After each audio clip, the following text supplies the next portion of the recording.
Okay. Hi. I was texting a friend of mine. I should probably turn this on. I was texting a friend of mine on the taxi, and I said, oh my God, I overslept to the most important gig this week. It's going to broadcast to the international public, and I overslept. And he smiled and said, well, you overslept, that's brave enough. I'm Warsan, Ismail. I'm a medical student in the second year. I also blog. I blogged since 2007, and I am a columnist at Dagbladet, and I've also written for other periodicals and other newspapers. I'm originally from Somalia. We came to Norway in 1992. And I've written a lot about how I've experienced Norway as an immigrant and how I've experienced Norway as a student, as a woman, and as a young person. But this time I'm talking about bravery. Igal Shidad is a character who frequents Somali folklore. He is famous for one thing, his unequivocal cowardice. One morning, while Igal is shepherding, he discovers that his sheep are running towards him. In a split second, he decides to not only run, but to outrun the damn animals. Upon his return to the village, the villagers, worried by his pace, ask him what has happened. Egal answers, I ran from whatever the sheep were running from. And I've always thought that running would be the only rational thing to do in a similar situation. But then I'm a self-proclaimed coward. By coward, I refer to the definition provided by the Oxford dictionaries, and I've looked it up. It's the lack of courage to do or endure dangerous things and unpleasant things. I neither do this nor endure those. Unfortunately, we live in a society that applauds, salutes, commends people who daily enter burning buildings, who chase armed thugs, and those who stick pointy needles into kids with unpronounceable diseases during crossfire, while we really should be honoring the survivors among us. Now, being the conformist that I am, and realizing that acknowledgement from my peers would be achieved by agreeing with them, I decided to feign bravery by joining a jiu-jitsu class. In addition to grips, locks, and throws, I've discovered that I bruise exceptionally easy. Sometimes I read pity in the eyes of strange ladies on the subway.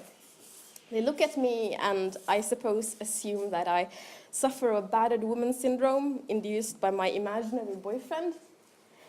But the one familiar lady that doesn't pity me is my mother. In fact, when I decided to tell her that I had joined a jiu-jitsu class, I was expecting cautionary tales on how fighting would be fatal to my prominent front teeth, or how my lack of balance would be irreconcilable with martial arts. Without shifting her gaze from the television, she surprisingly and quite hurtfully said, "Good, maybe you'll man up." She should know all about manning up, or rather womaning up. In 1991, my mother lost her home, her friends, her network, her career, her fortune, and her standing in society. In 1991, the civil war broke out in Somalia. I was a toddler when my family was forced to flee from Mogadishu by trucks, then leave Somalia by overloaded fishing boats, then forced to sell valuables to escape rape and violence in refugee camps, then by Damascus and Moscow, forced to enter Norway to seek asylum. This is me in an asylum center. Rumor has it that I used to be a brave kid. This is often demonstrated by a story my mother recollects with much nostalgia. One morning, my mother went to the grocery store to fetch some items and left me in the care of my young cousin. My cousin quickly realized that taking care of me was a tiresome affair, so she ran out to play. I was 3, missed my mommy, and went out to find her, all by myself. Down the stairs, out the door, to the street, over the crosswalk, and conducted a thorough search throughout the neighborhood. Soon enough, a man sensed that something was wrong. People generally assume that something is wrong when they find a 3-year-old walking outside by herself. He picked me up and decided to find someone African to hand me over to. Meanwhile, my mother had done her grocery shopping and was carrying the burden down the street. And then she heard a child screaming. She turned around and saw a man on the other side of the street carrying a child way too similar to her own offspring. She dropped the bags, ran to his side, and simultaneously hit and cursed at him in English, in Somali, in Arabic, and in Italian. A pedophile had broken into her apartment and had the audacity to openly prance around with a beautiful girl. That bastardo, that himar, that testa di merda. By our reactions, my Nancy Drew endeavor and my mother's attack on a man thrice her size don't really strike me as acts of bravery or courage. They strike me as acts of necessity. Necessity drove my family out of Somalia and forced them to face unimaginable dangers. Necessity drives Hawa Abdi Diblawe, a human rights activist and doctor who, through her foundation, has provided shelter, medical care, and water to 2 million people in southern Somalia since 1983, despite facing insurgency and war. Necessity is the fuel that makes activists, firefighters, police officers, human rights lawyers, and us, entrepreneurs, artists, musicians, crafters, and writers, run at full speed. We need this. I need this. My life is incomplete if I can't transform my thoughts to sentences, if I can't convey my outrage, muse about my trivialities, share my fascinations through paragraphs, or buy a crazy amount of stationery. My life is incomplete if I can't discover writers who make my writing feel shitty, who teach me and school me and guide me and scold me and mock me and make me through their words. I discovered Jorge Luis Borges. I've practiced pronouncing his name for a week, this autumn. He was confronted once by an interviewer who told him that some readers perceived his stories as cold and impersonal. He answered thus, "No, if that has happened, it is out of mere clumsiness, because I have felt them very deeply. I have felt them so deeply that I have told them, well, using strange symbols so that people might not find out that they were all more or less autobiographical. The stories were about myself, my personal experiences." Quote ended. The emotions my surroundings provoked in me forced me to write.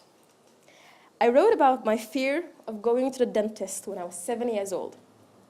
I wrote about politicians who generalized about my ethnicity when I was 17. I write about Kanye West and stoning of women in Iran. I write about surrogacy and race. I write about faith and folly. I write because I feel very deeply. Erykah Badu, she's a neo-soul singer, says in the prelude to the song Love from one of my all-time favorite albums, New America Part 2, there are only 2 emotions that humankind experience, fear and love, while other emotions branch either directly or indirectly from those two emotions. Badu has tapped into a core in our human psychology. Fear and love necessitate action, be that curing the ill, rescuing people, pursuing criminals, or creating, through words, music, fabric, clay, stone, vectors, food, coffee beans, or metals. On a personal level, love and fear make us do remarkable things. Pick up that phone and call that really cool guy. Pick up that phone and confront the douchebag before he hurts you. Fear of being rejected, dismissed, taken for granted, underestimated, or excluded makes me jump into situations without really giving them any thought or giving the probability of getting crippled any thought. Fear does that to me. And love, gosh, I'm Houdini when I'm smitten. Strangers call me brave because I stick out and voice my thoughts. I've received a lot of emails the last week. I made a hashtag on Twitter one evening after being provoked by reading some editorials in Aftenposten, a Norwegian newspaper, about racism. The previous weeks, Sweden and Norway had engaged in a cross-national fight on which country was most racist.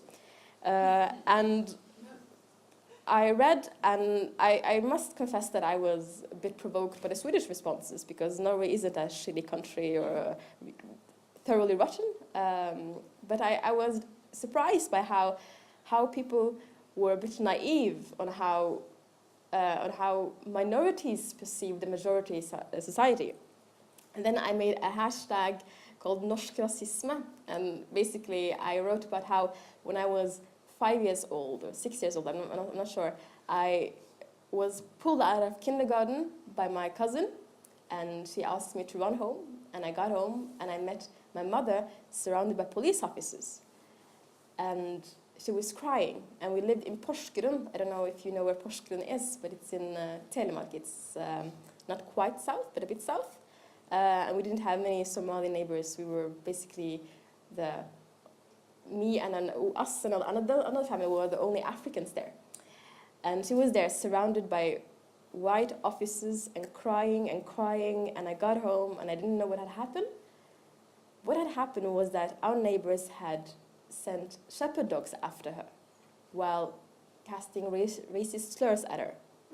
And she had escaped. She hadn't got bitten. She wasn't hurt physically, but she was crying and she was lonely. I wrote about that. And then I wrote about how when I was little, still in Porsgrunn, some guys at my sister's or my cousin's school had torched our door.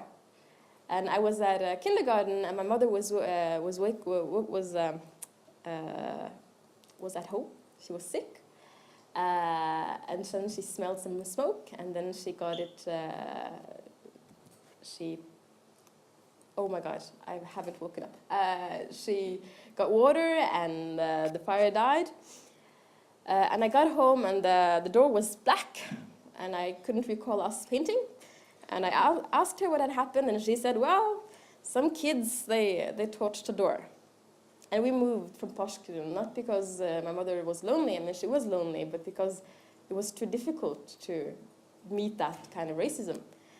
By all means, our neighbors were ethnic Norwegians and were very supportive. But the thing is, when you experience one bad thing, all the good things you meet really don't matter, because you remember the bad things.